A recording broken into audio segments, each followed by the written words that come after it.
एक समय में एक ही काम, यही है आज के वीडियो का विचार।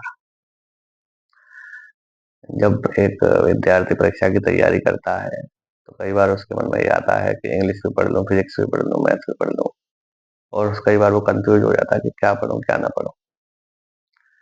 सारे ही विषय उसे कठिन लगते हैं। सभी विषयों में उसे ऐसा लगता है कि मैं कमजोर हूँ। सभी विषयों में उसे ऐसा लगता है कि मुझे चीजों को सुधारने की जरूरत है। इस प्रकार न उसे समझ में आता कि मैं मैथ पहले पढूं या इंग्लिश कैसे पढूं, इंग्लिश पढूं, उसे कुछ समझ में आता नहीं है। यह है मन की दुर्बलता।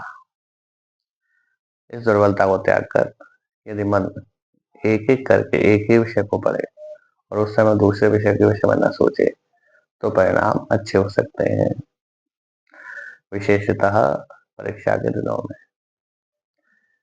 तो आज का विचार यही है कि आप अपने मन को एक शक्तिशाली संदेश यही दीजिए, जिस समय मैं फिजिक्स पढ़ूंगा उस समय मैं फिजिक्स ही पढ़ूंगा, जिस समय मैं केमिस्ट्री पढ़ूंगा उस समय मैं केमिस्ट्री ही पढ़ूंगा। होता यही है कि मन, जैसे ही आप इंग्लिश पढ़ते हैं आधा घंटा आपका मन कहता है अरे फिजिक्स में थोड़ी कमजोरी रह गई है, उसे कर लेते हैं। फिर केमिस्ट्री में आप लग जाते हैं। इस तरह से आपका कोई भी विषय पूरा हो नहीं पाता है। तो अपने मन को ऐसा मत करने दीजिए। निश्चित रहिए कि इंग्लिश पढ़ना है तो इंग्लिश ही पढ़ना है, फिजिक्स पढ़ना है तो फिजिक्स ही पढ़ना है। इस तरह से एक समय में एक ही विषय पर स्थिर रहिए और इसे ही अपना स्वभाव बना लीजिए।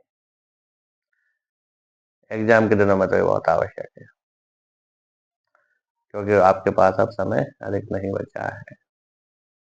धन्यवाद।